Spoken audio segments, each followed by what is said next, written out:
அன்பு உறவுகள் அனைவருக்கும் வணக்கம். ஒரு குழந்தை தன் சிறு வயது முதலிலிருந்தே ஏன் தன்னம்பிக்கையோடும் சுயமரியாதையோடும் சரியான மனநிலையில் வளர வேண்டும் என்பதை பற்றிய பதிவுதான் இது. டாக்டர் ஜோசப் மார்ஃபியை சந்திக்க ஒரு பெண் வருகிறார். அவர் டாக்டரை பார்த்து, நான் வாழ்வில் தனியாக கஷ்டப்பட போகிறேன், யாருமே என்னை திருமணம் செய்து கொள்ள மாட்டார்கள், நான் ஏழையாக துன்பப்பட போகிறேன் என்று 10 வருடங்களாக நம்பிக்கொண்டிருந்தேன். அதற்கு பின் உங்களுடைய ஆழ்மனதின் அற்புத சக்தி என்ற நூலை படித்தேன். அதிலுள்ளபடியே அனைத்து பிரார்த்தனைகளையும் நான் செய்தேன். இப்போது சந்தோஷமாக இருக்கிறேன். எனக்கு திருமணமாகிவிட்டது. என் கணவர் அன்பானவர். எனக்கு 3 அழகான குழந்தைகள் இருக்கின்றனர் என்று அந்த பெண் கூறுகிறார். இதற்கு ஜோசப் மார்ஃபி அளிக்கும் விளக்கம் என்னவென்றால், இந்த பெண் முதலில் தன் ஆழ்மனதில் தவறான நம்பிக்கைகளையும் பயத்தையும் விதைத்ததால் மிகவும் வாழ்க்கையில் கஷ்டப்பட்டாள். இதே பெண் தன்னுடைய பிரார்த்தனை மூலம் தன்னுடைய தன்னம்பிக்கையை வளர்த்து தனக்கு என்ன வேண்டும் என்பதை ஆழ்மனதில் தெளிவாக பதிய வைத்ததால் இப்பொழுது ஆனந்தமாக வாழ்கிறாள். பயப்படுவது என்பது தவறான விஷயங்களில் நம்பிக்கை செலுத்துவதுதான். இதற்கு பதிலாக இந்த பிரபஞ்சம் செய்யும் நன்மைகளில் நம்பிக்கை வையுங்கள். தெய்வீக அன்பில் குணப்படுத்தும் சக்தியில் நம்பிக்கை வையுங்கள். வாழ்வின் விதியானது நம்பிக்கையின் விதியாக இருப்பதால் அந்த பெண்ணின் நம்பிக்கைக்கு ஏற்றபடி அவளது ஆழ்மனம் செயல்பட்டது. நீங்கள் எதை நம்புகிறீர்கள்? நம்புவதென்றால் ஒரு விஷயத்தை உண்மையென்று ஏற்றுக்கொள்வது. உங்களுக்கு ஏதாவது ஒரு விஷயத்தில் நன்மை இருந்தால் அல்லது உண்மை இருந்தால் அதில் நம்பிக்கை வைத்திடுங்கள். உங்களது உண்மையான சுயம், உண்மையான அடையாளம் இறைவன்தான். இறைவன் மூலமாக எல்லாவற்றையும் சாதிக்கலாம் என்ற ஒரு நம்பிக்கை உங்களுக்கு இருந்தால் உங்கள் தன்னம்பிக்கை எல்லாவற்றையும் சாதிக்கும். இறைவன் என்பவர் உங்களுக்குள் இருக்கும் உயிருள்ள ஜீவன். அவருக்கு முகம் இல்லை, உடல் இல்லை, உருவம் இல்லை. அவருக்கு காலங்கள் இல்லை, வடிவங்கள் இல்லை, வயதாவதும் இல்லை. உங்களையும் இந்த பிரபஞ்சத்தையும் படைத்த அந்த தெய்வீக அன்பிடம் உங்கள் கவனத்தையும் பக்தியையும் விசுவாசத்தையும் காட்டுங்கள். அந்த பிரபஞ்சத்தை சரணடையுங்கள். அந்த பிரபஞ்ச சக்தியானது எல்லாம் வல்லது, எல்லாம் அறிந்தது, எல்லாவற்றையும் பார்ப்பது. அந்த மகா சக்தியுடன் நீங்கள் ஒத்திசைந்து இயங்கினால், சரணடைந்தால் எல்லையற்ற சக்தி உங்களுக்கு கட்டுப்படும். அதனால் உங்களால் அற்புதமான விஷயங்களை சாதிக்க முடியும். தன்னம்பிக்கையை வளர்த்து கொள்வதில் முதல் படி உங்கள் முடியையும் நகத்தையும் வளர்க்கும், உங்கள் உணவை ஜீரணிக்க செய்யும் உங்களுக்குள் இருக்கும் எல்லையற்ற சக்தியை நம்புவதுதான். நீங்கள் தூங்கும் போதும் அது உங்களை கவனித்து கொண்டிருக்கிறது. உங்கள் இதய துடிப்பையும் உங்கள் உடலின் எல்லா உறுப்புகளையும் செயல்களையும் அது கட்டுப்படுத்துகிறது. உதாரணமாக, உங்கள் உடலில் வெட்டுக்காயம் ஏற்பட்டால் நீங்கள் எந்த முயற்சியும் செய்யாவிட்டாலும் அந்த காயத்தை அந்த சக்தி உடனே குணப்படுத்துகிறது. உங்கள் உடலில் தீக்காயம் ஏற்பட்டால் உங்களுக்குள்ளிருக்கும் குணப்படுத்தும் சக்தி அந்த புண்களை குணப்படுத்துகிறது, புதிய தோலை திசுக்களை தருகிறது. உங்களுக்குள்ளிருக்கும் அந்த வாழ்வின் சக்தி எப்போதுமே உங்களை குணப்படுத்தி வருகிறது. நீங்கள் உயிருடன் இருக்கிறீர்கள். உங்களுக்கென்று ஒரு மனமும் ஆன்மாவும் இருக்கிறது என்பதை நீங்கள் அறிந்திருப்பீர்கள். உங்கள் கண்களுக்கு இந்த உணர்வுகள் தெரிந்தாலும் தெரியாவிட்டாலும் இவை அனைத்துமே உண்மையானவைதான். எனவே உங்களுக்குள்ளிருக்கும் அந்த எல்லையற்ற சக்தியை நம்புங்கள். உங்களது உண்மையான தன்மை என்பது இறைத்தன்மைதான்.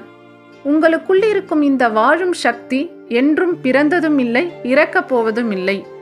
தன்னம்பிக்கையை வளர்த்து கொள்வதற்கான 2வது படி இந்த எல்லையற்ற சக்தியுடன் தொடர்ந்து தொடர்பு கொள்வது, இந்த பிரபஞ்சத்துடன் இணக்கத்தில் இருப்பது, இந்த சக்தியை சரணாகதியோடு ஏற்றுக்கொள்வது, இந்த பிரபஞ்ச சக்தியிடம் சரணடைவது. உங்களுக்குள் இருக்கும் தெய்வீக சக்தி நீங்கள் சொல்வதை கேட்கிறது. நீங்கள் சந்தோஷமாக இருக்க வேண்டுமென்று விரும்புகிறது.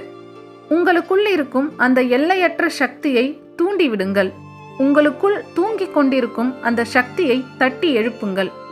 இப்படி ஆரோக்கியம், சந்தோஷம், வெற்றி, செல்வ வளம், தன்னம்பிக்கை, இதன் ஒட்டுமொத்த சாரமும் ஒட்டுமொத்த உருவமும் தான் அன்பு.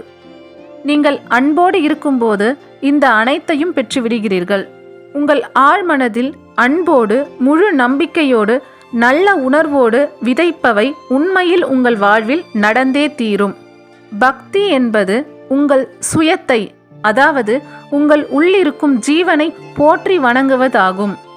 உங்களுக்குள் இருக்கும் உன்னதமான இறைவனை நீங்கள் போற்றி வணங்கும்போது அடுத்தவருள்ளும் அதே உன்னதமான ஜீவன்தான் இருக்கிறது என்பதை உணர்ந்து விடுவீர்கள். எல்லாருமே ஒன்றுதான் என்று உணரும்போது யாருக்குமே நீங்கள் அடிமையாக இருக்க மாட்டீர்கள். யாரையும் நீங்கள் அடிமைப்படுத்தவும் மாட்டீர்கள். உங்கள் தெய்வீகத்தன்மையை மதிக்கும் அதே சமயம் அடுத்தவர் தெய்வீகத்தன்மையும் நீங்கள் போற்றி மதிப்பீர்கள். உங்களை நீங்கள் நேசிக்காமல், மதிக்காமல், உங்கள் மீது உங்களுக்கு நம்பிக்கை இல்லாமல் உங்கள் கணவரையோ மனைவியையோ குழந்தையையோ உறவினர்களையோ அடுத்த மனிதர்களையோ உங்களால் நேசிக்க முடியாது, மதிக்க முடியாது. ஏனெனில் உங்களிடம் இல்லாததை எப்படி மற்றவர்களுக்கு உங்களால் கொடுக்க முடியும்? உங்களிடம் அன்பும் மரியாதையும் வெற்றியும் தன்னம்பிக்கையும் நிறையும் போது அடுத்தவர்களுக்கு அதை நீங்கள் அள்ளி வழங்குவீர்கள். இறைவன் முழு சக்தியோடு திறனோடு ஒளி பொருந்திய ஆன்மாவாக மற்றவர்களைப் போலவே உங்களையும் படைத்திருக்கிறார். உங்கள் சுய மதிப்பை நீங்கள் உணர்ந்து கொள்ள வேண்டியது அவசியம். முழு நம்பிக்கையோடு செயல்படுங்கள். யாருக்கும் நீங்கள் அடங்கி போக வேண்டிய அவசியமில்லை. யாரையும் நீங்கள் அடக்க வேண்டிய அவசியமும் இல்லை. யாராலும் நீங்கள் காயப்படவும் வேண்டாம். யாரையும் நீங்கள் காயப்படுத்தவும் வேண்டாம். உங்கள் தோல்வி கதையை வெற்றி கதையாக இன்றே மாற்றுங்கள். நீங்கள் சுயமரியாதையோடு தன்னம்பிக்கையோடு வெற்றியாளராக மகிழ்ச்சியாக வாழுங்கள்.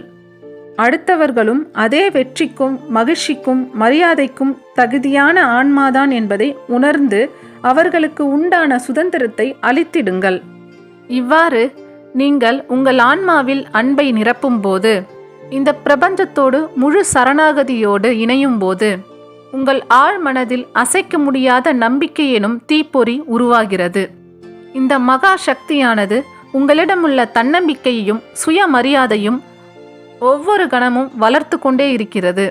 உங்களை பார்ப்பது போல் அடுத்த மனிதர்களை பார்க்க வேண்டும் என்ற புரிதல் உணர்வை தருகின்றது என்று டாக்டர் ஜோசப் மர்ஃபி அவர்கள் விளக்கமளிக்கிறார்.